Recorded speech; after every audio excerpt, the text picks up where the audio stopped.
Nanti nanti pasti tambah lagi.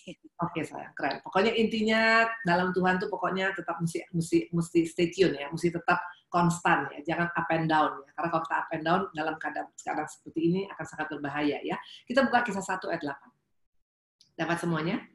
Kisah 1 ayat 8 ya, Act 1 verses 8 ya. Kisah 1 ayat 8. Tapi kamu akan menerima kuasa kalau Roh Kudus turun ke atas kamu, dan kamu akan menjadi saksiku di Yerusalem dan di seluruh Yudea dan Samaria dan sampai ke ujung bumi. Saya ulang sekali lagi ya. Tetapi kamu akan menerima kuasa, ya ingat ya, yang kita terima itu bukan biasa-biasa, tapi ada kuasa ya, ibu-ibu ya, perempuan yang punya kuasa, wanita yang punya kuasa, emak-emak yang punya kuasa itu beda loh ya, bukan kuasa untuk demo ya, tapi kuasa yang powerful ya, kuasa ilahi ya. Nah dikatakan kalau Roh Kudus turun ke atas kamu dan kamu akan menjadi saksiku di Yerusalem, Yudea, Samaria sampai ke ujung bumi ya. Ini waktu Tuhan sebelum naik ke surga, Tuhan ngomong seperti ini ya. Nah, tapi seringkali kadang-kadang kita pikir ini berarti selama ini mungkin kita berarti nggak punya roh Tuhan dalam hidup kita. Nanti kita akan lihat ya.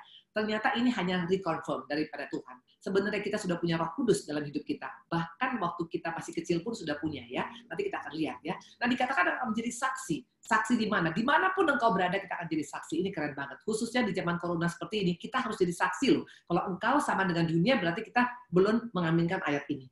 Nah, ini ayat terkenal. Ini berbicara tentang waktu Tuhan berkata akan menerima Roh Kudus ya, untuk turun ke atas kita lagi ya. Nah, walaupun sebenarnya kita sudah punya Roh Kudus, ini hanya Tuhan reconfirm untuk membuat kita. Karena banyak orang Kristen nggak yakin bahwa dia sudah memiliki Roh Kudus dalam kehidupan dia. Nah, kita buka satu lagi ya, sebagai bukti ya, sebagai bukti. Kita buka Matius 1 ayat 18. Waktu kelahiran Tuhan Yesus. Matius 1 ayat 18, Matthew 1 verses 18 ya. Kelahiran Yesus Kristus adalah seperti berikut. Pada waktu Maria ibunya bertunangan dengan Yusuf, ternyata ia mengandung dari Roh Kudus sebelum mereka hidup sebagai suami istri. Jadi Yesus itu adalah Allah 100%, tapi juga adalah manusia 100%. Dan dia sendiri dipenuhi oleh, bukan dipenuhi, dia lahir daripada Roh Kudus ya. Jadi Yesus kita itu adalah lahir bukan dari dunia, bukan dari kedagingan, bukan antara laki dengan perempuan, tapi dari Roh Kudus ya. Ini yang membuat maka Allah kita ini Allah yang luar biasa. Ayat 20 perhatikan. Ayat 20. Tapi ketika ia mempertimbangkan, ia ini adalah Yusuf ya. Waktu itu Yusuf tahu Maria hamil dan dia kaget. Dia pikir, loh, kan saya belum menikah dengan Maria. Ini Maria berarti nggak setia. Jadi dia rencana mau menceraikan Maria diam-diam. Nah, perhatikan, sebelum dia menceraikan Maria diam-diam, malaikat Tuhan datang padanya pada malam hari. Tapi ketika ia bermaksud mempertimbangkan maksud itu, malaikat Tuhan nampak kepadanya dalam mimpi dan berkata, Yusuf anak Daud, janganlah engkau takut mengambil Maria sebagai istrimu. Sebab anak yang di dalam kandungannya adalah dari Roh Kudus ya. Nah, akhirnya Yusuf nggak jadi menceraikan Maria karena Tuhan sendiri berbicara melalui malaikatnya. Yesus itu bukan lahir daripada kedagingan, bukan antara hubungan seks laki-laki dengan perempuan, tapi langsung daripada Roh Kudus ya. Jadi jelas, Yesus kita adalah manusia 100%, tapi Yesus kita juga adalah Allah 100%, dan Yesus kita itu lahir daripada Roh Kudus ya. Makanya dikatakan Tritunggal, betul? Allah Bapa, Putra, dan Roh Kudus. Nah, ini bukti bahwa memang Tuhan kita adalah Allah yang dipenuhi oleh Roh Kudus ya. Nah, yang kedua coba buka Matius 4 ayat 1 ya. Sekedar engkau berkata saya sudah dipenuhi oleh Roh Kudus ya. Maafkan saya ya, antara Roh Kudus dipenuhi dan Roh Kudus nanti menuntun itu nggak ada hubungannya otomatis dengan berbahasa roh ya. Kita boleh berbahasa roh, ibu-ibu luar biasa. Ibu ini juga kalau udah berdoa, kadang-kadang kalau berdoa 5 menit, 10 menit masih bisa. Tapi kalau udah sejam 2 jam, kalau pakai bahasa biasa kadang-kadang kita nggak bisa, betul? Ya, maka kita berbahasa roh ya. Tapi berbahasa roh belum tentu membuat kita dituntun oleh Roh Kudus loh. Mana kita buktikan nanti ya. Matius 4 ayat 1. Maka Yesus dibawa oleh Roh ke padang gurun untuk dicobai iblis. Nah, waktu itu Tuhan dicobai oleh iblis 3 kali. Tahu ceritanya ya? Nah, waktu Tuhan dicobai oleh iblis, bukan maunya Tuhan loh ternyata. Ternyata maka Yesus dibawa oleh Roh. Roh Kudus yang menuntun Yesus sampai ketemu dengan iblis di gunung. Betul? Dikatakan 3 kali iblis mencobai, tapi Tuhan menang. Betul? Pertama dia katakan, kalau engkau betul-betul Tuhan, jadikan batu ini menjadi roti. Tuhan bilang manusia bukan hidup hanya daripada roti saja. Yang kedua kata iblis apa? Kalau engkau sembah aku, kuberikan pada engkau seluruh dunia. Kata Tuhan apa? Bukan kau harus menyembah Allah ya. Yang ketiga dikatakan apa? Kalau engkau Tuhan kau jatuhkanlah dirimu. Kata Tuhan yang terakhir kali kata Yesus adalah apa? Bahwa jangan mencobai Tuhan Allahmu. Betul? Ya. Jadi waktu Yesus dibawa ke gunung, dibawa ke bukit untuk dicobai iblis, itu bukan kemauan Tuhan sendiri loh. Dikatakan ada kata maka Yesus dibawa oleh Roh. Nah, ini 2 hal yang total berbeda ya. Dikatakan tadi pertama dipenuhi oleh Roh Kudus, Yesus lahir dari Roh Kudus, dan kedua Yesus dituntun oleh Roh Kudus. Nah, ini 2 hal ini harus betul-betul ada dalam hidup kita, khususnya menghadapi corona pada saat ini, khususnya menghadapi akhir zaman. Nah, ada 7 dampak dampak daripada wanita yang hidupnya dipenuhi oleh Roh Allah dan dituntun oleh Roh Allah. Makanya dua-dua ini nggak bisa lepas. Jangan hanya bilang saya sudah penuh dengan Roh Kudus. Masalahnya dituntun nggak sama Roh Kudus. Karena kalau kita hanya dipenuhi saja, kalau kita hanya berbahasa roh saja, tapi nggak dituntun oleh Roh Kudus, kita nggak akan mengalami apa-apa di akhir zaman ini. Kita akan menjadi orang yang pecundang, kita akan kalah, kita akan binasa, kita akan hancur ya.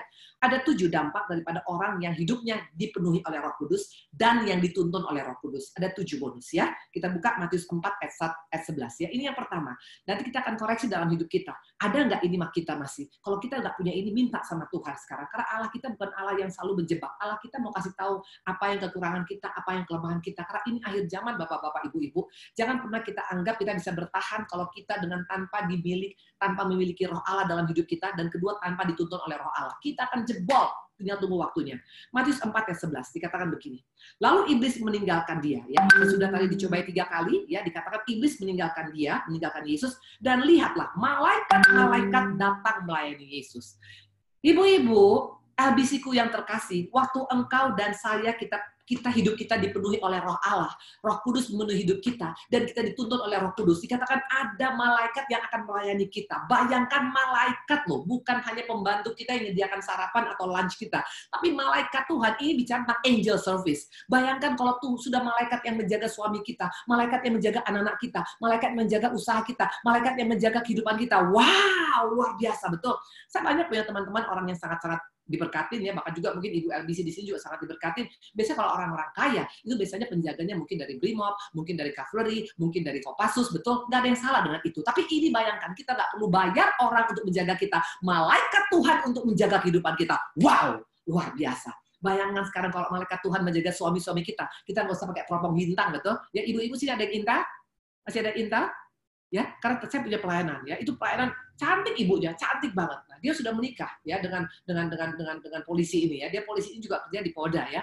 Nah, terus sudah itu saya kaget. Nggak berapa lama kemudian saya dengar udah bercerai. Loh, kok bisa? Baru kawin kok udah bercerai? Dia bilang apa? Saya ketemu dengan suaminya, dengan suami saya. Kita bilang, loh kok bisa? Kan kalian kayaknya tuh sangat akrab, sangat kompak, sangat sayang, sangat semua segala macam, dan sangat cocok. Satu ganteng, satu cakep. Dia bilang begini, Bu, saya itu kepala intel, dia bilang itu ya. Saya kepala intel di Polda. Tapi yang mengerikan, istri saya lebih daripada intel. Kenapa rupanya? Pakai binokular tiap hari ya. Dengan siapa saya ngomong, dengan polwan mana yang ngomong, jam berapa ngomong. Nah, ini kenapa? Kalau kita sudah dipenuhi oleh Roh Allah, kalau kita dituntut oleh Roh Kudus, nggak usah kita jaga-jaga. Tuhan yang menjaga suami kita, Tuhan yang protek anak-anak kita. Halo. Hidupnya nggak jadi stres, betul? Saya punya pelayanan seorang ibu, itu orangnya cantik, luar biasa, dan sangat-sangat diberkatin. Waktu saya ketemu, dia bilang gini, Bu, lihat Bu. Dia bawa, dia punya laptop. Dia bilang, lihat Bu, ini semua email suami saya apa tuh namanya? Saya sadap. Jadi saya bisa lihat emailnya. Ternyata suaminya ngomong sama ada cewek, ngapain segala macam. Jadi stres, betul? Ibu-ibu nonton itu yang World Marriage yang dari Korea, yang drakor? Tahu? Itu drakor. Itu gila banget. Makanya ibu ini diundang akhir bulan untuk membahas tentang si drakor ini. Karena bagaimana tentang terjadi perselingkuhan. Saya bilang begini, Bu, kenapa itu ditanya sama mereka? Kenapa Bu sampai akhirnya terjadi perselingkuhan? Kenapa jadi kasihan ya istri pertamanya ya, sampai stres begitu segala macam. Saya bilang begini, tahu nggak, simple banget. Kalau aja dia punya Roh Tuhan, pasti dia hidupnya nggak akan stres kayak gitu. Karena tiap hari dia intip, sampai dia pakai ada wanita lain untuk melihat suaminya ada di mana. Ibu-ibu di sini ada yang masih intel, karena muka intel saya lihat dari sini loh. Ada yang suka ngelihat-ngelihat ya, kan dulu saya intel waktu suami saya belum bertobat, itu dia kemana-mana saya ikutin pakai taksi, ya akhirnya jadi stres sendiri, pas turun sama cewek, hatiku berdebar-debar sampai mau mati rasanya, betul. Setiap pulang, saya buka bajunya, nanti saya ambil dia punya minyak wangi, saya periksa dompet dia, HP-nya saya bawa ke Telkomsel, saya suruh di print, ada 50 lembar, saya telepon satu persatu, dan waktu saya telepon ternyata betul suara perempuan muda, dari mana tahu? Dari suaranya, pas saya telepon, halo, katanya begitu, pasti muda, betul, karena kalau tua kayak kita pasti gini, halo, kan begitu, betul, stres akhirnya. Nah, itu karena apa? Kalau tidak pernah mau dituntut oleh Roh Tuhan. Kalau saya dituntut oleh Roh Tuhan akan berbeda. Maka ibu-ibu di sini, kalau engkau dituntut oleh Tuhan beda. Malaikat Tuhan yang menjagai kita. Anak-anak kita juga nggak usah stres ya. Di sini saya punya ada pelayanan. Seorang ibu, dia luar biasa. Dia sangat hidup dengan tuntunan Roh Kudus. Saya sangat rasakan itu. Anak-anaknya sekarang ada di Amerika. Dan di Amerika sekarang dekat waktu kemarin kejadian Floyd ya. Itu di situ demo besar-besaran, bahkan penjarahan besar-besaran. Saya tanya, gimana engkau sayang? Fine Bu, saya yakin anak saya dijaga oleh Tuhan. Malaikat Tuhan yang menjagai. Luar biasa. Kenapa dia bisa tenang? Bukan karena dia nggak sayang anak, karena dia sangat percaya bahwa malaikat Tuhan memagari anak-anaknya. Dan sampai hari ini anak-anaknya oke. Ini yang membuat luar biasa. Kalau kita dituntun oleh roh Tuhan, kalau kita dipenuhi oleh roh Tuhan, yang pertama, malaikat Tuhan, ada angel service ya. Makanya di tempat ini, engkau pakai dunia, kita mesti bayar sekian, kasih uang makan sekian, nanti kalau THR mesti kasih. Malaikat surga nggak pakai THR, malaikat surga nggak pakai gaji. Ya itu cuma-cuma Tuhan berikan kepada setiap wanita yang mau dituntun oleh roh Tuhan. Luar biasa. Amin. Ini mana sih nggak membeli semuanya? Nggak semangat, aku udah berapi-api begitu. Kalau nggak semangat, aku langsung pulang, aku langsung tidur ya. Oke. Yang pertama dikatakan adalah dituntun. Pertama, harus dipenuhi dan dituntun. Jangan hanya bangga dengan saya sudah dipenuhi oleh roh Tuhan. Dipenuhi tanpa dituntun, you got nothing. Tapi dipenuhi dan dituntun membuat kita luar biasa. Pertama adalah ada angel service ya. Maka ibu-ibu kalau berdoa, doakan. Tuhan, malaikat-malaikatmu menjaga rumahku Tuhan. Tuhan, malaikat-malaikatmu menjaga kesehatan anak-anakku Tuhan. Itu luar biasa, betul? That's number one. Yang kedua, Matius 8 ayat 16. Ini bonus kedua kalau kita dalam roh Tuhan dalam kita, dan kita dituntun oleh roh Tuhan. Yang kedua, Matius 8 ayat 16. Menjelang malam, dibawalah kepada Yesus banyak orang yang kerasukan setan. Dan dengan sepatah kata, Yesus mengusir roh-roh itu dan menyembuhkan orang-orang yang menderita sakit. Wow, ibu-ibu perhatikan, just one word loh. Hanya satu patah kata, tapi itu ada kuasa yang luar biasa. Nggak usah engkau marah-marah sampai dari pagi sampai malam dengan anak-anak mungkin yang sekarang yang males, yang mungkin nggak mau ini, nggak mau ini. Ibu, seorang wanita yang punya kuasa, itu hanya ngomong sedikit aja sama suaminya bisa langsung bisa ngerti. Ngomong sama anaknya sedikit aja. Karena kita ada kuasa, perkataan kita ada kuasa. Dan bukan hanya kuasa untuk perkataan, tapi kita di atas masalah kita. Masalah boleh ada, ladies ya. Masalah boleh ada, tapi kita above the problem. Kita ada di atas masalah. Karena kita itu adalah Raja Wali. Raja Wali nggak pernah terbang di bawah angin. Dia di atas angin, di atas badai. Betul? Nah, mungkin kalau bilang, Bu Indri, itu kan hanya teori. Siapa bilang? Ibu Indri, saya mau kasih kesaksian sedikit. Saya sekarang lagi menghadapi masalah. Masalahnya sangat besar dan sangat saya tidak sangka karena dari keluarga sendiri. Tapi intinya saya ditusuk dari belakang. Ini sekarang saya alami tadi malam baru beritanya. Pertanyaan, apakah muka saya memble? No. Kenapa? Karena aku sangat percaya. Allahku yang akan memagari hidupku. Allahku akan memagari keluargaku. Allahku akan memprotek hidup saya. Karena ada malaikat yang Tuhan kirim. Yang kedua ada kuasa. Nah, orang yang punya kuasa akan berbeda. Boleh ada masalah, boleh ada utang. Siapa yang nggak punya masalah zaman corona sekarang? Betul, semua pasti akan mengalami goncangan. Ada goncangan ekonomi, ada goncangan rumah tangga, ada goncangan apapun. Tapi waktu engkau punya kuasa, perkataan kita punya kuasa, hidup kita punya kuasa. Hanya satu kata saja loh. Itu bicara tentang the power of God. Kapan kita punya power of God? Waktu kita hidup dituntun oleh roh Allah. Ini yang luar biasa ya. Nah, dikatakan di sini sekarang, saya baca itu buku, dikatakan 30% daripada penduduk dunia sekarang mengalami stres bahkan depresi loh. Banyak orang depresi sekarang, yang PHK, yang tiba-tiba sekarang pabriknya tutup. Bahkan yang sekarang paling depresi adalah orang-orang yang kaya raya. Kenapa bilang? Karena pegawainya bukan 1-2, pegawainya mungkin puluhan ribu orang. Dan menggaji orang dalam keadaan tutup pabrik itu nggak gampang. Kecuali dia file bankruptcy. Tapi belum tentu orang mau mengatakan dirinya pilot, betul? Jadi intinya makin kaya, makin banyak masalah, betul? Tapi orang yang punya roh Tuhan, dia akan bisa tetap menghadapi semuanya. Kenapa? Ada kuasa yang Tuhan berikan. Dan kita butuh kuasa itu, khususnya menghadapi zaman-zaman seperti ini ya. Nah, yang kedua tadi dikatakan adalah kuasa. Yang pertama adalah malaikat surga yang memagari. Yang ketiga, Matius 12 ayat 18. Supaya di tempat ini, ayo, jangan sampai kita hanya hidup sekedar Kristen. Tapi Kristen tanpa tuntunan Roh Kudus, kita akan jebol suatu saat. Matius 12 ayat 18. Lihatlah, itu hambaku yang kukasihi, yang kepadanya jiwaku berkenan. Aku menaruh rohku ke atasnya, dan ia akan memaklumkan hukum kepada bangsa-bangsa. Ini dikatakan kepada Yesus ya. Dikatakan dia akan memaklumkan hukum-hukum pada bangsa-bangsa. Bangsa-bangsa, ini bicara tentang apa? Ada wibawa ilahi, ada karisma ilahi, ada pengaruh yang luar biasa. Waktu engkau dan saya dituntun oleh Roh Kudus, kita bisa mempengaruhi. Kalau engkau hidup sungguh-sungguh, pengaruh kita kepada keluarga kita itu pasti terjadi. Suami kita, anak-anak kita, bahkan juga untuk keluarga besar kita, pasti ada pengaruhnya. Coba contoh-contoh lihat di Alkitab. Perempuan-perempuan yang hebat itu semua punya pengaruh. Betul? Siapa? Esther contohnya. Esther tuh hanya anak yatim piatu. Bahkan dia budak Israel. Tapi lihat, dia bisa pengaruhi seorang Ahasveros raja yang kaya raya untuk tidak membuat sampai bangsa Israel dibunuh.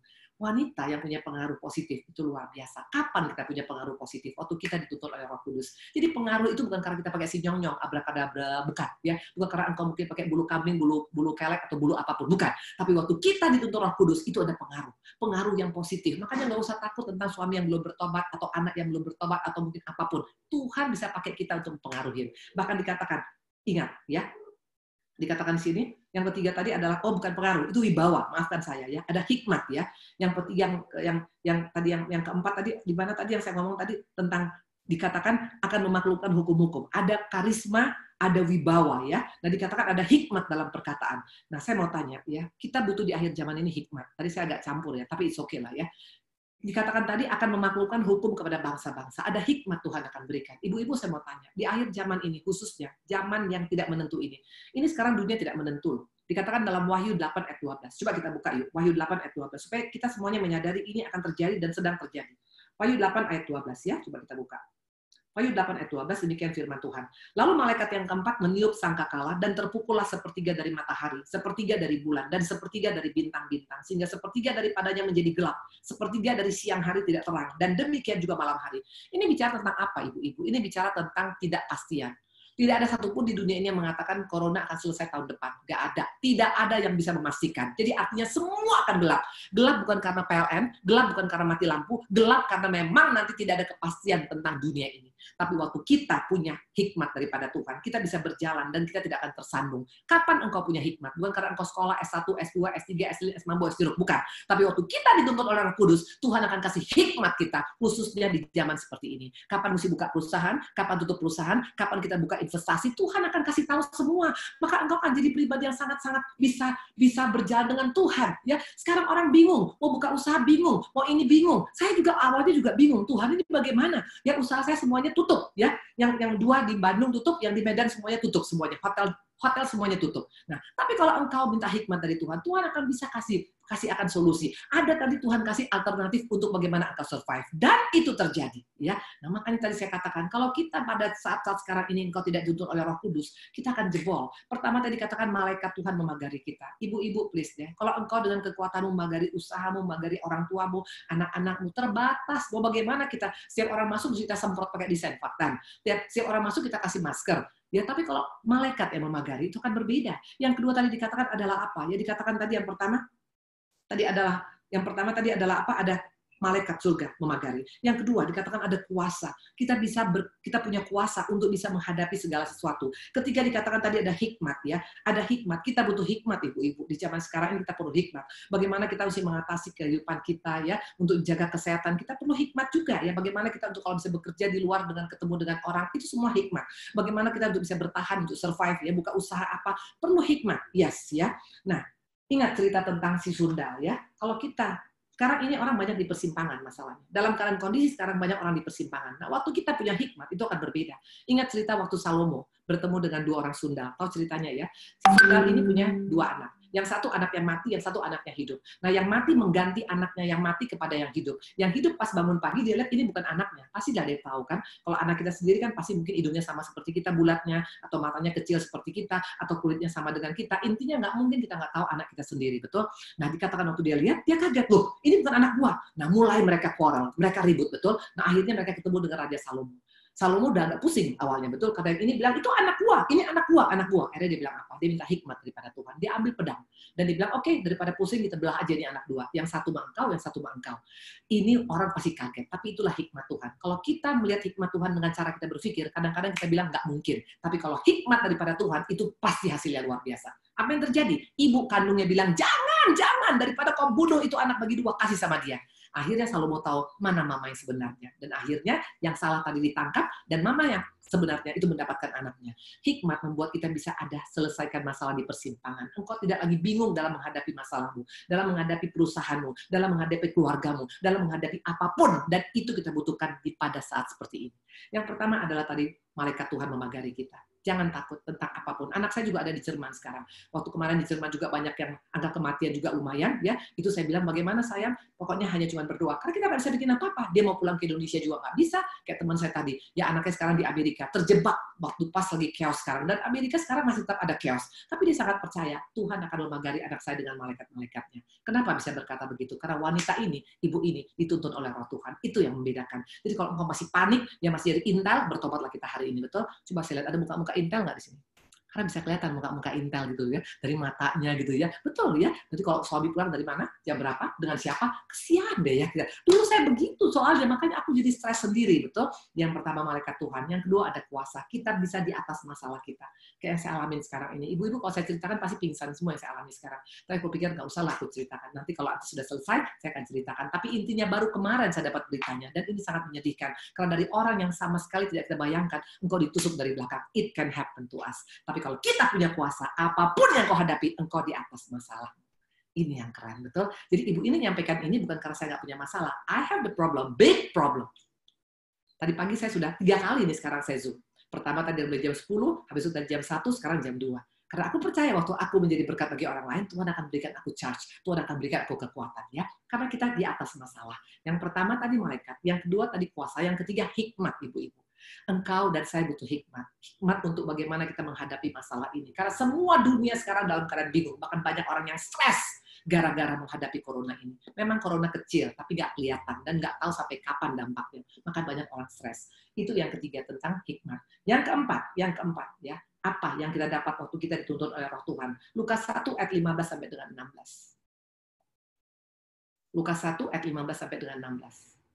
Sebab ia akan besar di hadapan Tuhan. Ini adalah Yohanes Pembaptis.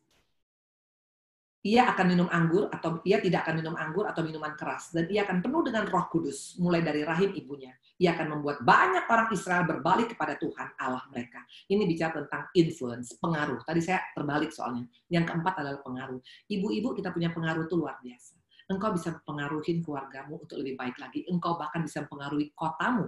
Bahkan kita bisa mempengaruhi dunia ini. Bisa? Yes, sudah terbukti. Siapa contohnya? Esther tadi saya bilang. Dia hanya budak, dia hanya anak yatim piatu, tapi dia bisa pengaruhi satu negara besar seperti Raja Ahasveros. Dan akhirnya bangsa Israel diluputkan. Ya.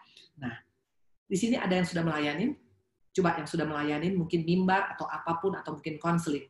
Waktu engkau dituntun oleh Roh Kudus. Waktu kita dituntun oleh Roh Kudus. Kita punya pengaruh luar biasa loh. Kita bisa bawa jiwa loh. Petrus sekali ngomong 3.000 orang bertobat. 3.000 orang bertobat. Dia punya pengaruh. Bukan karena pintar bahasa Greka atau Ibrani. Bukan.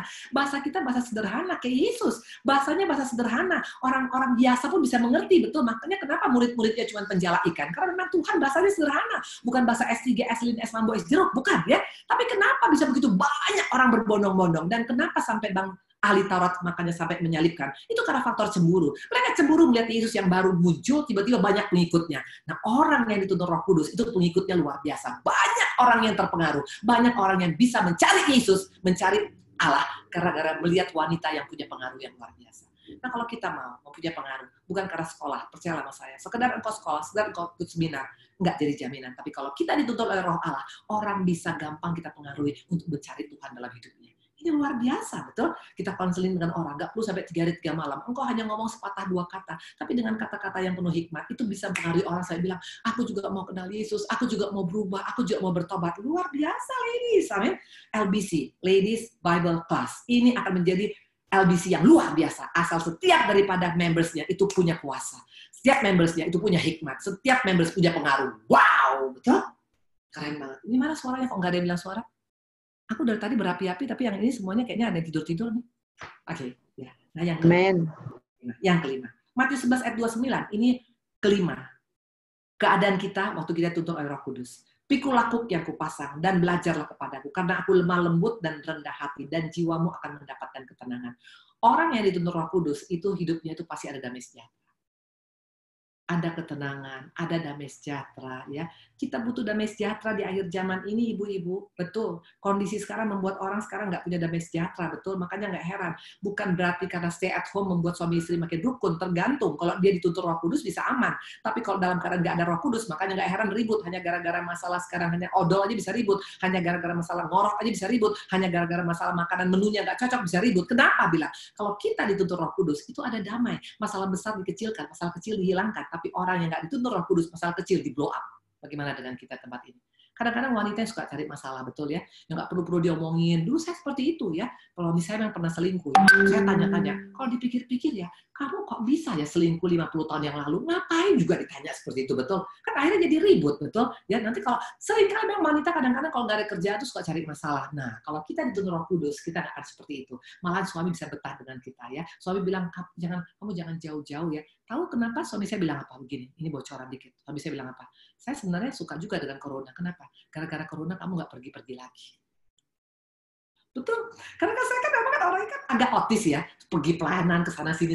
Pak Adi bilang sekarang kamu 3 bulan nggak pernah keluar, makanya kita sama-sama terus makan bareng, tidur bareng, semuanya bareng. Pak Adi suka gitu loh. Nah kenapa bisa suka? Karena pasti istrinya punya damai. Tapi coba kalau aku cerewet luar biasa, maki-maki terus, nggak mungkin lah dia suka. Kalau bisa dia berdoa Tuhan, kalau bisa coronanya langsung sembuh besok Tuhan. Ya, tapi ini malah dia menikmatin, dia bilang lebih enak kita berenang bareng, nanti kita fitness bareng, nanti kita makan bareng, nanti kita nonton TV bareng. Jadi kita jam-jam kita sudah ada, jam kapan fitness, jam kapan kita berenang, jam kapan kita jalan-jalan pakai mobil, kalau sore-sore, jam berapa kita tidur, jam berapa kita peluk-pelukan. Itu ada jamnya semua sekarang. Kenapa bisa suami pengen dekat dengan kita? Karena wanitanya punya damai sejahtera. Kenapa bisa punya damai sejahtera? Karena tuntun oleh Roh Kudus. Very simple, right? Halo? Muka wanita yang damai sejahtera tuh kelihatan loh dari wajahnya. Coba lihat wajah kita semuanya yuk. Di sini yang wajah kayak kuda nil, aku nggak yakin punya damai sejahtera. Betul?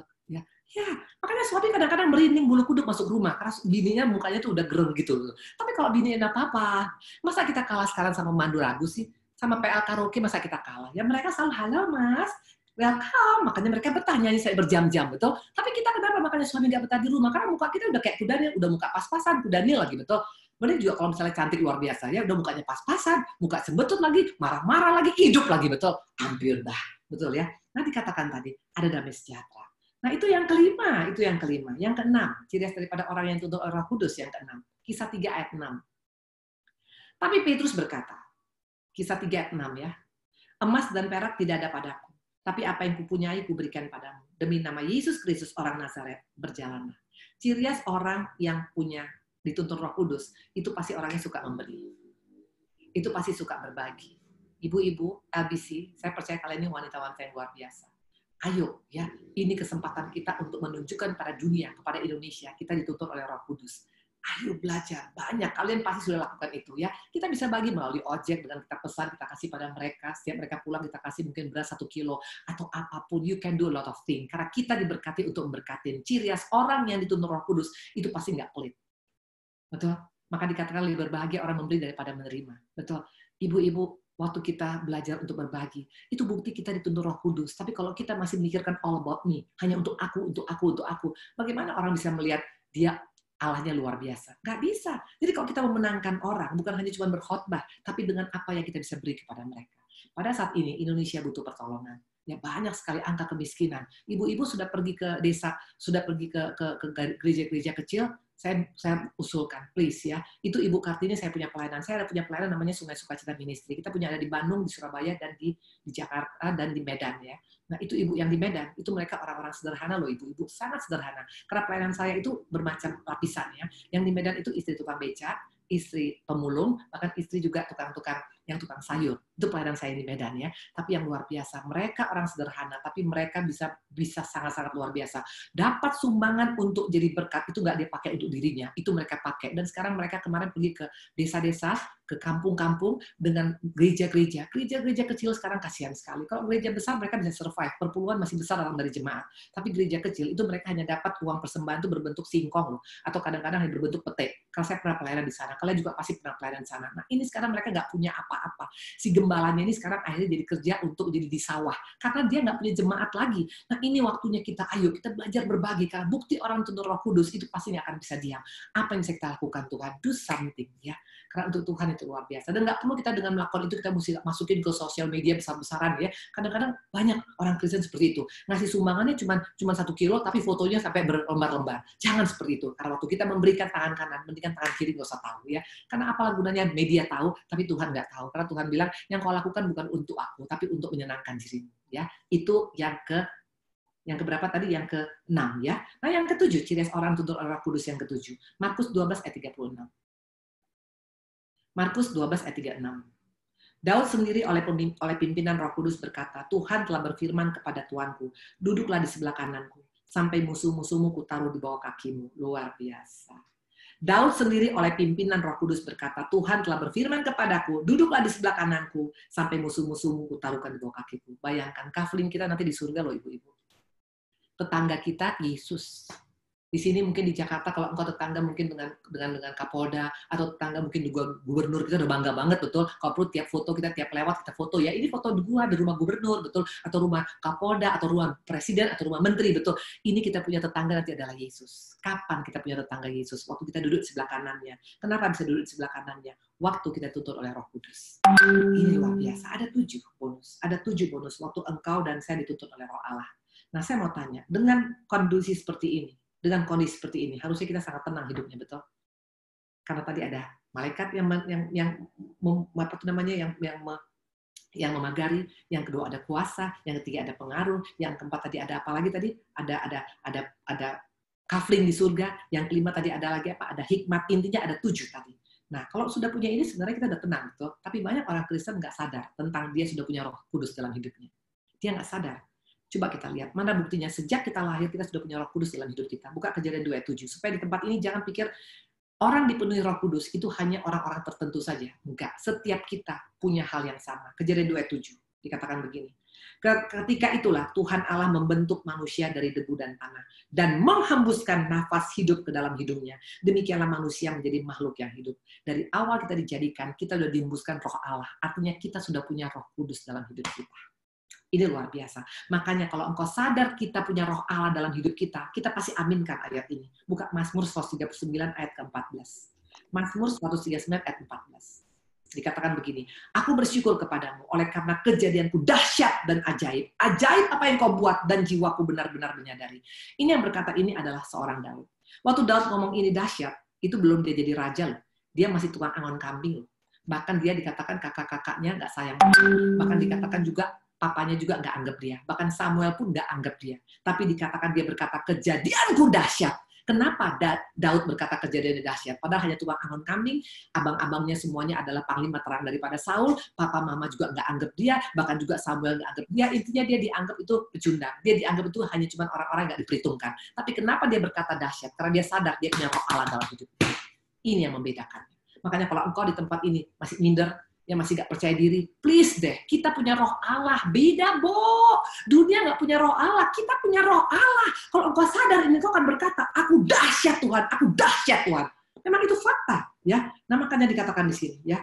Kenapa saya berkata begitu tadi? Karena banyak orang Kristen gak menyadari, banyak wanita-wanita gak menyadari bahwa dia itu dahsyat. Mana buktinya? Dia gak menyadari bahwa dia punya Roh Allah dalam hidupnya. Coba kita buka, ini perkataan Yesus. 2 kali Tuhan ngomong sebelum dia disalibkan. Markus 14 ayat 38. Ayo kita lihat. Markus 14 ayat 38. Ya. Mana buktinya bahwa banyak orang Kristen nggak sadar dia punya roh yang dahsyat dalam hidup dia. Berjaga-jagalah dan berdoalah supaya kamu jangan jatuh dalam pencobaan. Roh memang penurut, tapi daging lemah. Sampai 2 kali Tuhan ngomong ini. Kenapa? Tuhan mau ingatkan, kau tuh punya Roh Kudus, kau tuh punya Roh Allah yang dahsyat. Ayo dong, jangan sampai kita dalam keadaan tidak bisa maksimal dalam Tuhan. Tuhan ingatkan kepada Petrus, kepada Yohanes, kepada murid kesayangannya. Maka dia bilang, kau punya roh, tapi seringkali kita kalah dengan daging kita. Padahal kalau kita maksimalkan roh kita akan jadi pribadi yang luar biasa. Bagaimana cara memaksimalkan roh dalam hidup kita, Bu Ibu? Yang pertama, sering kasih makan roh kita. Kasih makan Roh Kudus. Melalui apa? Penyembahan, baca firman, ya, merenungkan firman. Itu artinya kita kasih makan dia. Karena kalau engkau tidak kasih makan rohmu, makanya akhirnya daging kita yang lebih besar. Waktu daging kita besar, makanya nggak heran, gampang meledak, gampang melakukan hal-hal tidak baik. Karena hanya 2 ada. Kalau nggak Roh Kudus, itu kedagingan kita, dan dia selalu bertentangan. Maka tadi kata Tuhan, berjaga-jaga. Maka kita perlu berjaga-jaga supaya daging kita jangan melebihi daripada roh kita. Karena Roh Kudus yang menuntun kita akan mengalami 7 hal yang luar biasa. Dikatakan seperti itu. Nah, coba kita buka pesan Tuhan satu lagi. 1 Tesalonika 5 ayat 19. Ini pesan Tuhan pada setiap kita. Ayatnya pendek. Janganlah padamkan roh. Nah, ini Tuhan ingatkanlah kita. Waktu kita mulai nggak masuk dalam hadirat Tuhan, waktu kita udah nggak mau dituntut oleh roh Tuhan, itu lama-lama roh itu padam. Waktu roh padam, ciri khas roh padam gampang banget. Kita melakukan kesalahan, kita nggak ngerasa loh. Kita melakukan dosa, kita anggap itu biasa. Kita bohong, kita anggap biasa. Kita ngutang nggak bayar, kita anggap biasa. Intinya pokoknya kita anggap semua biasa. Itu ciri khas daripada mulai memadamkan roh. Bagaimana dengan kita? Seorang yang tetap dituntut Roh Kudus, itu dia pekal. Saya mau kasih kesaksian sedikit. Waktu itu saya pernah diundang untuk wanita. Waktu itu jam 7 pagi. Suami saya udah bilang pada awalnya, In, kalau kamu bisa pelayanan tuh kamu jangan pagi-pagi. Biar anak-anak berangkat dulu sekolah, saya juga siap dulu sarapan. Oke, saya bilang. Ya, Bu. Saya pergi. Jam 7 pagi saya udah berangkat. Saya bilang sama supir saya, nanti kalau Bapak telepon sengaja saya mati. Bapak telepon, bilang sama Bapak, saya ke salon. Saya mau tanya, itu dosa, itu bohong atau enggak? Bohong. Lepas dari saya pelayanan, tetap bohong, bohong, betul. Nah, saya waktu pas masuk pelayanan, waktu pas menyembah masih belum apa-apa, belum kerasa. Tapi saya kerasa sebenarnya di sini. Sepertinya nggak enak, tapi saya, enggak lah, nggak apa-apa. Pas mau naik mimbar, Roh Kudus kuat bilang sama saya, percuma lu pelayanan. Aku nggak berkenan padamu, kau tukang bohong, tukang tipu. Bagaimana sekarang si supir yang non-Kristen bisa kenal Yesus dalam hidupmu? Kalau engkau tadi bohong, kau bilang sama dia, bilang sama Bapak, bawa kamu ke salon. Itu saya betul-betul langsung terhenyak. Saya bilang sama ibu-ibu yang ada, maafkan saya nggak bisa terusin. Mereka kaget, kenapa Bu Indri? Saya tadi kemarin bohong. Saya bilang sama supir, saya bilang saya ke salon, padahal saya pelayanan. Saya minta dimaafkan, saya nggak bisa bawa firman. Saya pikir saya nggak akan diundang mereka lagi. Tapi ternyata waktu engkau dituntun Roh Kudus, Tuhan bisa gantikan. Nggak sampai 6 bulan kemudian, mereka undang bahkan yang lebih besar dan lebih berkat luar biasa lagi. Nah intinya, seringkali kadang-kadang kita padamkan Roh Kudus.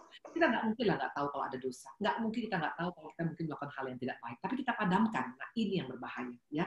Nah dikatakan di sini, coba kita lihat. Ciri daripada daging, ibu-ibu jangan anggap enteng. Daging itu sangat berbahaya. Dia nggak pernah ambil cuma kelingking kita.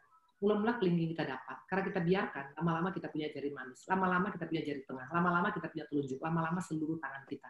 Dan habis tangan, dia akan ambil bagian yang lain. Sampai seluruh hidup kita dikuasai oleh kedagingan kita. Dan orang yang hidup dengan kedagingan tidak akan mungkin dituntut oleh Roh Kudus. Ya. Coba kita lihat bukti daripada iblis. Itu kalau mengambil seorang, itu nggak pernah dikit-dikit. Dia ambil pertama sedikit dari sedikit.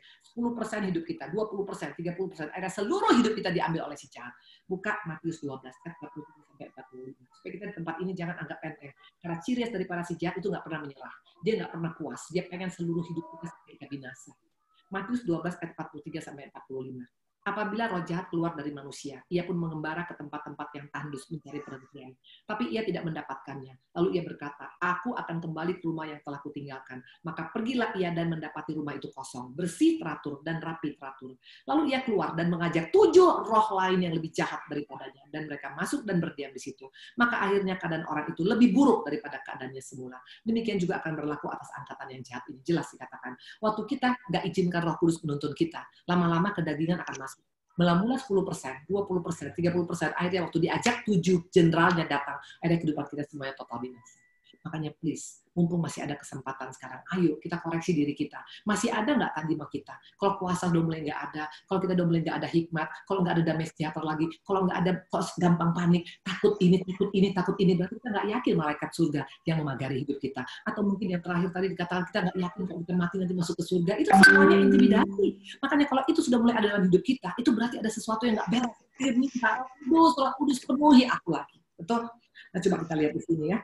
Kita lihat ini doa daripada seorang luar biasa. Doa daripada seorang raja yang hebat, yang kaya raya luar biasa. Mazmur 51 ayat 11 sampai dengan 12 ya. Perhatikan konten doanya, perhatikan isi doanya. Jadikanlah hatiku tahir ya Allah dan perbaharuilah batinku dengan roh yang teguh. Ayat ke-12. Janganlah membuang aku dari hadapanmu dan jangan mengambil rohmu yang kudus daripadaku. Luar biasa. Daud nggak berdoa begini. Tuhan jangan ambil pabrikku. Tuhan jangan ambil aku punya istana. Tuhan jangan ambil istri-istriku. Tuhan jangan ambil anak-anakku. Tuhan jangan ambil kesehatanku. Daud nggak ngomong gitu loh. Dia bilang apa? Jangan ambil rohmu daripadaku. Karena Daud nggak takut kehilangan segalanya. Yang paling dia takuti kalau dia kehilangan roh Tuhan. Karena waktu roh Tuhan meninggalkan dia, waktu roh Tuhan nggak lagi on dengan dia, ini kehilangan segala-galanya. Ini seorang Daud. Bagaimana dengan kita? Waktu engkau dan saya berdoa, selama ini konten doa kita bagaimana? Untuk kepentingan kita saja, Tuhan, kalau supaya utangku habis, Tuhan, supaya corona selesai, Tuhan. Nggak ada yang salah dengan itu. Tapi please, minta supaya roh Tuhan tetap on dalam hidup kita. Karena waktu roh Tuhan ada dalam kita dan tetap dituntun oleh roh Tuhan, ini membuat kita menjadi pribadi yang bertahan di zaman akhir ini. Kita butuh roh Tuhan. Bagaimana dengan kita? Tadi dikatakan tadi di sini. Daud nggak takut dengan apapun kehilangan. Dia nggak takut posisinya hilang sebagai raja. Nggak ada. Dia bilang, Tuhan kalau bisa aku raja sampai selama-lamanya. Nggak ada dia minta itu. Dia hanya minta. Maka sekarang saya kalau berdoa dengan suami, kita selalu berdoa, Tuhan, biarlah rohmu tetap memenuhi kami dan tuntun. Itu minta, ibu-ibu. Kesannya sepertinya biasa, tapi itu sangat menentukan. Kalau waktu kita minta, Tuhan katakan akan mendapat. Waktu kita ketuk, Tuhan akan membukakan. Waktu kita mencari, maka Tuhan akan berikan. Itu Matius 7 ayat 7 bukan hanya untuk minta rumah, minta mobil, minta ini, minta ini. Minta supaya roh Tuhan tetap ada menuntun hidup kita. Itu jauh lebih penting daripada segala sesuatu yang di dunia ini. Dunia dengan segala sesuatu dalamnya akan lenyap, ibu-ibu. Tapi kalau kita dituntut oleh roh Tuhan, ini buat kita bisa bertahan pada zaman akhir. Karena keadaan akan semakin sukar, percaya. Nggak ada dikatakan, mau engkau baca di mana-mana pun, nggak ada dikatakan Indonesia akan semakin baik. Akan semakin sukar seluruh dunia. Goncangan akan semakin sukar. Ya, hanya satu yang nggak tergoncang, kerajaan Allah. Bagaimana caranya kita tidak tergoncangkan? Kita masuk dalam kerajaan Allah. Bagaimana caranya? Minta dituntun oleh Roh Kudus. Very simple. Dituntun oleh Roh Kudus, nggak tergantung kita pendeta, nggak tergantung kita harus orang-orang tertentu. Siapapun kita bisa punya, bisa dituntun. Karena dari mulai lahir, Roh Tuhan sudah ada di kita. Makanya Tuhan hanya teguhkan lagi, Roh Kudus akan turun menuju engkau, maka engkau akan jadi saksiku dari Samaria sampai ke ujung bumi. Tapi Tuhan sudah berikan dari awal. Hanya seringkali nggak kita on-kan. Kita pikir, mungkin Tuhan udah nggak sayang sama saya. Tuhan kita nggak pernah mau kita nggak. Kita tetap anaknya. Walaupun kita jahat, saya mau tanya ibu-ibu, engkau punya anak sekarang, anak kita mungkin nakal ya, mungkin dia ambil uang kita, atau mungkin dia dalam keadaan pulang malam jam 3 pagi. Apakah gara-gara itu dia bilang, kamu bukan anak kita lagi? Nggak mungkin, betul. Karena anak itu tetap anak. Jadi walaupun kita melakukan kesalahan, tetap kita anak Bapak. Ya, makanya jangan pernah engkau berkata, saya udah bukan anaknya tuh, anaknya Bapak lagi. Siapa bilang? Nggak pernah ada putus hubungan antara anak dengan Bapak. Suami istri bisa putus hubungan, tapi Bapak dengan anak, ibu dengan anak nggak akan pernah putus. Artinya, walaupun kita pernah jatuh, katakan, Tuhan, aku mau kembali, Roh-Mu Tuhan, penuhi hidupku Tuhan, tuntun aku Tuhan. Itu luar biasa. Dan itu doa daripada seorang Daud. Nah, sekarang pertanyaan, kalau begitu Bu Indri, kalau begitu berarti semua orang dituntun dong Bu Indri oleh Roh Kudus. Ada 3 penghalang, makanya kita sulit dituntun oleh Roh Kudus. Ada 3 penyebabnya. Apa yang pertama? Kita buka ya. 1 Samuel 16 ayat 4. Ini penyebabnya. Makanya kalau ini masih ada dalam hidup kita, bereskan pada hari ini. Supaya Allah memenuhi hidup kita. Dia tinggal dalam kita tinggal dalam dia, maka kita akan berbuah banyak. Itu jelas ayatnya dalam Yohanes. Betul? 1 Samuel 16 ayat 4. Tetapi roh Tuhan telah mundur daripada Saul. Dan sekarang ia diganggu oleh roh jahat yang daripada Tuhan. Nah, ini seringkali orang salah mengerti. Dia bilang, loh, jadi Tuhan kasih roh jahat. Bukan. Tuhan izinkan roh jahat datang. Karena apa? Karena memang roh Tuhannya mundur. Karena apa? Karena kita yang padamkan. Jadi Tuhan nggak pernah lo mundur. Karena kita yang memadamkan, lama-lama dia nggak berfungsi lagi. Itu artinya mundur ya. Nah, saya pertanyaan. Sampai matinya itu tetap jadi raja loh. Dia nggak pernah pindah kepercayaan. Tetap jadi orang Kristen, tetap jadi raja, tetap jadi pendeta, tetap ada di LBC. Tapi kenapa dia nggak bisa lagi tuntun oleh Roh Kudus? Ayo kita lihat penyebabnya. 1 Samuel 18 ayat 7 sampai dengan 9. Ini penyebabnya. 1 Samuel 18 ayat 7 sampai dengan 9. Dan perempuan yang menari-nari dan menyanyi berbalas-balasan katanya, Saul mengalahkan beribu-ribu musuh, tapi Daud berlaksa-laksa. Lalu bangkitlah amarah Saul dengan sangat, dan perkataan itu menyebalkan hatinya, sebab pikirnya, kepada Daud diperhitungkan mereka berlaksa-laksa, tapi kepadaku diperhitungkan beribu-ribu. Akhirnya jabatan raja itu pun jatuh padanya. Sejak hari itu, Saul selalu mendengki Daud. Waktu hati kita mulai tercemar, hati kita mulai ada dengki, ada iri, ada marah, ada kepahitan, ada tawar. Ini membuat cepat atau lambat Roh Kudus dalam hidup kita akan off, nggak lagi bisa aktif. Bukan karena Tuhan nggak mau, kita yang nggak bisa lagi terima. Ya, dengar firman udah nggak masuk, masuk kanan keluar kanan, nggak boro-boro masuk kanan keluar kiri, masuk kanan keluar kanan lagi. Kenapa? Karena ada kepahitan di sini, ada sakit hati, ada dengki, ada marah, ada emosi, ada dendam. Itu membuat kita nggak bisa dituntun oleh Roh Kudus. Jadi bukan Tuhan yang nggak mau loh, Tuhan nggak mau satupun kita binasa, tapi hati kita yang tercemar. Coba buka Amsal 14 ayat 23. Supaya jangan main-main. Iblis main di hati soalnya. Karena hati nggak kelihatan. Ketemu orang kita kayaknya senyum, muka kita cantik, betul, senyum Pepsodent, senyum Mona Lisa, tapi hati kita seperti ular di dalamnya ya. Amsal 14 ayat 23. Jagalah hatimu dengan penuh kewaspadaan, karena dari situlah terpancar kehidupan. Wow, ternyata kehidupan bukan karena masalah. Kita bisa ngomong, kita bisa nyanyi, kita bisa berdiri. Tapi firman Tuhan mengatakan dari hati timbul kehidupan. Karena dikatakan terpancar kehidupan waktu kita menjaga hati kita. Saya mau kasih kesaksian sedikit. Suami saya tabrakan tahun 2009. Kalian udah tahu ceritanya ya. Waktu Pak Ari tabrakan, itu terlempar di jembatan layang di Bandung dan terlempar 70 meter dan koma. Betul? Dan dia koma dan kepalanya odem sebesar ini, makanya nggak bisa dia papain. Di ICU tapi nggak bisa dioperasi karena kepalanya sendiri yang besar dan itu pendarahan di otak. Betul? Nah, apa yang terjadi? Itu GCS-nya tinggal 7. Normal kita kayak gini nih 15. Bisa ngomong, bisa nyanyi, bisa buka mata, bisa semuanya. Suami saya tinggal 7. Berarti di pertengahan. Dan bukan hanya sekedar di pertengahan, sudah makin turun ke 6 ke 5. Dokter bilang umurnya 7 hari. Karena pupil mata sudah tidak bergerak. Betul?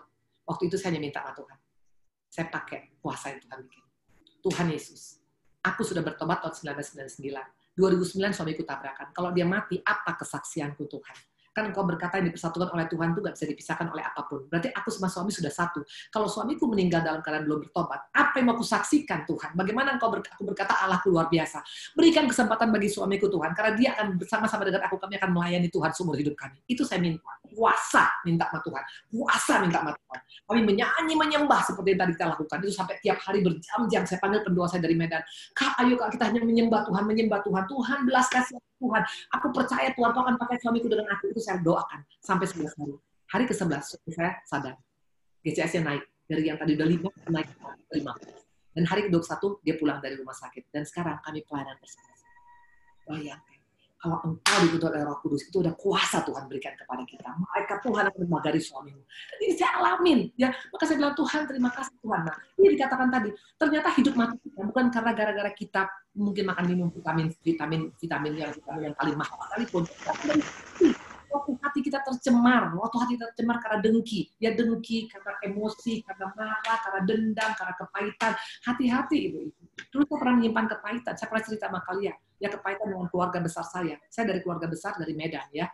Nah itu di Medan waktu keluarga besar saya itu memang ya keren banget lah, luar biasa. Kami 9 bersaudara. 9 bersaudara, tapi dari satu papa satu mama. Tapi gara-gara warisan, gara-gara harta itu ribut sampai hari ini ribut. Ya, sampai hari ini, bayangkan. 91 ayah saya meninggal, sekarang udah 2020. Berarti 29 tahun. Bayangkan 29 tahun. Anak saya dari mulai lahir, sekarang udah bulu keleknya udah keriting. Ya, dari mulai dia umur 1 tahun, sekarang udah dokter. Jadi intinya memang luar biasa. Nah, itu saya kepahitan waktu dulu awalnya. Kepahitan sampai 8 tahun. Ya, karena merasa nggak adil. Karena akhirnya kami pindah ke Bandung, gara-gara kami nggak mau ribut. Ya. Jadi kami pindah ke Bandung, dan ibu-ibu bayangkan. Pindah ke Bandung dalam keadaan bukan punya apa-apa loh. Saya tinggal di tipe rumah 21. Bayangkan kamar saya cuma 2x3. Buka pintu nggak bisa buka lebar karena terkena sama tempat tidur. Ya. Dan saya punya meja makan pun nggak ada. Jadi ruangan luar, ada teras di luar, kita bikin meja makan. Jadi bayangkan meja makan tuh di luar, kalau hujan tuh kena hujan gitu loh. Nah tapi saya pernah ngalamin. Nah itu makanya saya pahit 8 tahun. Saya pahit, saya merasa nggak adil. Dasar, kenapa begini? Nah sering kali kayak seperti itu. Makanya nggak heran. Akhirnya saya sakit. Saya sakitnya banyak, luar biasa. Saya pertama ini semua nanah semua dari mulai muka ke leher sampai ke punggung. Hati-hati dengan namanya kepahitan. Dan terakhir saya koma sampai dibawa ke Singapura, perut saya sebesar ini. Gara-gara apa? Gara-gara usus saya semuanya lengket. Ibu-ibu jangan anggap enteng dengan hati yang tercemar. Karena Yesus nggak akan bisa campur. Yang tercemar dengan yang kudus nggak akan bisa nyampur. Makanya adakan pemberesan. Jangan bertahan. Mungkin engkau pernah disakiti oleh siapapun. Siapa sih yang nggak pernah nyakitin? Suami saya pernah nyakitin, pernah.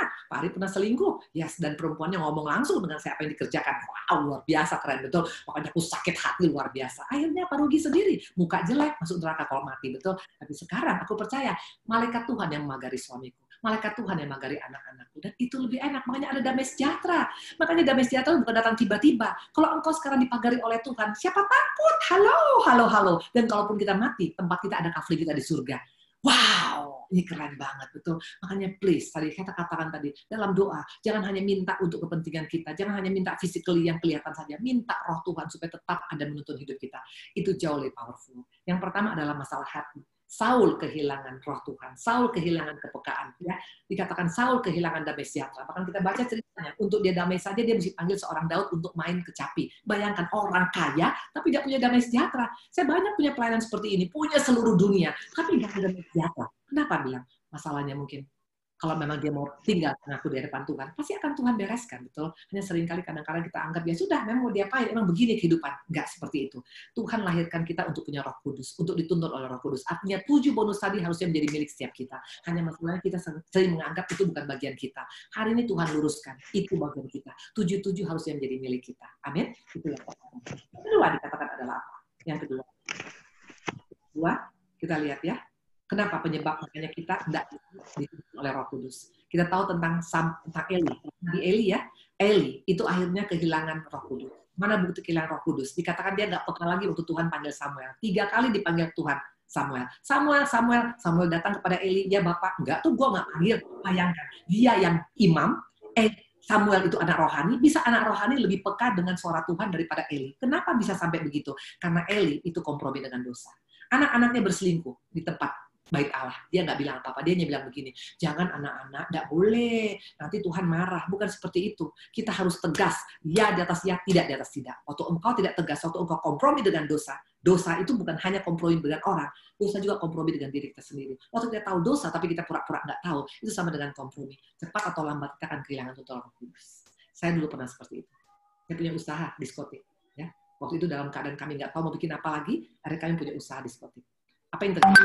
Di sana semuanya saya kompromi. Di sana ada minuman, perempuan, ada semua. Tapi saya selalu bela diri, saya bilang begini, loh siapa suruh? Istrinya mungkin nggak pernah mandi, atau istrinya nggak pernah dandan, maka suaminya sekarang selingkuh. Nah, orang yang suka bikin dosa, pasti banyak ngelasnya. Ibu-ibu sini suka ngelas, kalau ngelas itu tanda-tanda orang yang sudah bikin sesuatu. Karena orang yang memang dituntut Roh Kudus, itu nggak akan banyak ngelas, dia pasti akan cepat menyakit. Itu ciri khasnya. Nah, saya dulu banyak ngelas. Saya bilang, ya wajar aja sekarang. Namanya juga cari uang. Nanti kalau saya sudah banyak uang, baru saya tutup diskotiknya. Boro-boro. Tunggu sampai banyak uang. Apa yang terjadi? Nggak sampai 6 bulan kemudian. Hotelnya, diskotiknya dibakar oleh GAP. 2 jam habis ibu-ibu. 2,7 hektar habis semuanya. Waktu pertama itu habis. Saya memang kecewa sama Tuhan. Saya bilang, kenapa Tuhan? Emang Tuhan saya yang paling jahat di dunia. Tapi ternyata karena Tuhan sayang sama saya. Bayangkan kalau itu hotel nggak dibakar di Aceh. Waktu pas tsunami 2013, itu mungkin saya terima. Soal tsunami kalau nggak salah 2000 berapa, saya lupa ya. Tapi itu tsunami terjadi. Saya berangkat ke sana. Ibu-ibu tahu hotel saya pas di pinggir pantai. Makanya itu lakunya minta ampun. Karena di pinggir pantai 2,7 hektar ada diskotik terbesar yang nggak ada satu-satunya di Aceh. Ya. Nah itu waktu saya lihat ke sana. Kami pas pelayanan ke sana. Itu banyak mayat bergelimpangan. Tahu apa kata Tuhan? Indri anakku, karena kau mengasihi aku. Makanya aku bakar hotel kamu. Supaya kau kembali pada saya. Dan saya bersyukur sama Tuhan. Bayangkan kalau waktu itu hotel nggak dibakar. Pas Desember tanggal 26 tsunami terjadi. Itu saya pasti ada di sana. Kenapa bilang? Tahun baru, Natal, itu uang paling banyak untuk diskotik. Tuhan baik. Tuhan baik, Tuhan baik, Tuhan baik, Tuhan baik. Makanya please, ayo dituntun oleh Roh Kudus itu luar biasa. Tuhan akan pagari hidup kita. Nah yang ketiga, yang membuat kenapa kita nggak bisa dituntun oleh Roh Kudus. Simson. Dikatakan, waktu itu coba kita buka. Ini ayat terakhir, ya kita buka ya.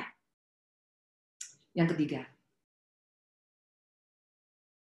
Hakim-Hakim 16 ayat 19 sampai 21. Sesudah itu dibujuknya Simson tidur di pangkuannya, ini Delila ya.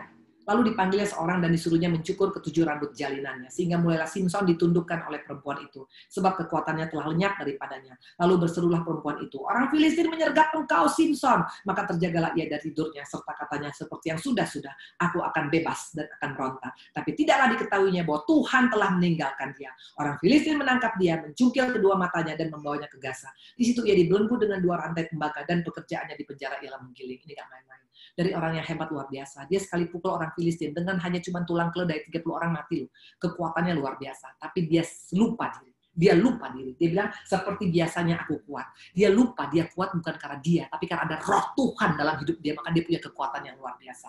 Nah, waktu Roh Tuhan meninggalkan dia, boro-boro yang ada mata dicungkil bahkan jadi penggiling. Dan yang paling terakhirnya dia sangat menyedihkan. Lihat. Kita buka Hakim-Hakim 16 ayat 25. Ini seorang Simson yang gagah perkasa. Hakim-Hakim 16 ayat 25.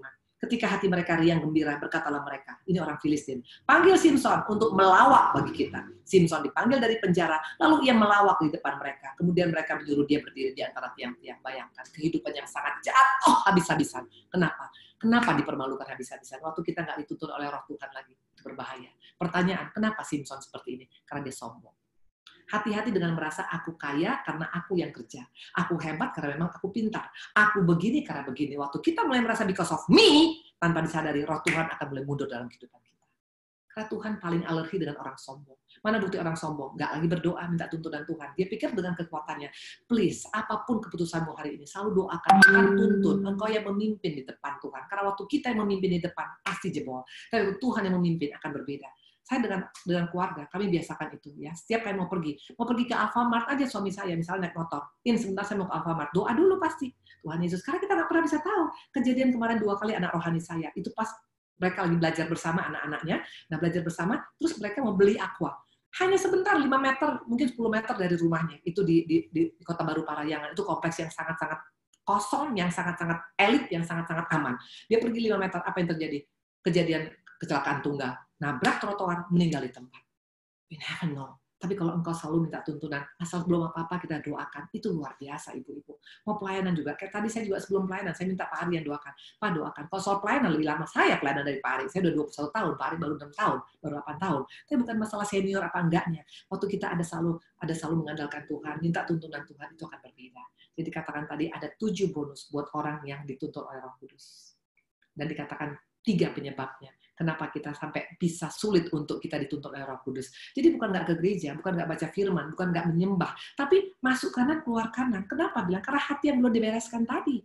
Jadi jangan anggap enteng dengan hati yang belum dibereskan. Ini yang paling pertama kita mesti bereskan.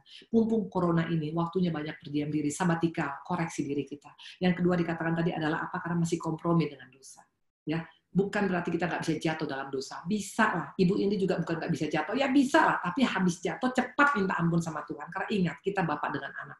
Tetap dia nggak pernah buang kita. Asal kita mau kembali pada dia. Ingat anak bungsu, dia sudah menghabiskan hartanya berfoya-foya dengan pelacur. Tapi waktu dia datang, bapaknya langsung rangkul dia. Allah kita nggak pernah bilang gini. Kalau gue pikir-pikir lu udah habisin semua harta gue. Enggak. Tuhan kita nggak seperti itu. Waktu Tuhan ketemu dengan Petrus, Tuhan nggak bilang, Petrus, kalau dipikir-pikir lu kok tega amat ya nyangkal gue 3 kali. Enggak. Tuhan bilang apa? Petrus, apakah engkau mengasihi aku? Jadi hari ini, ayo kita koreksi. Sudah sejauh apa kita sama Tuhan? Jangan hanya bangga dengan sekedar Kristen. Kristen itu luar biasa. Tapi Kristen tanpa kita dituntut oleh Roh Kudus, kita akan bisa ngalamin apa-apa. Tuhan berkati.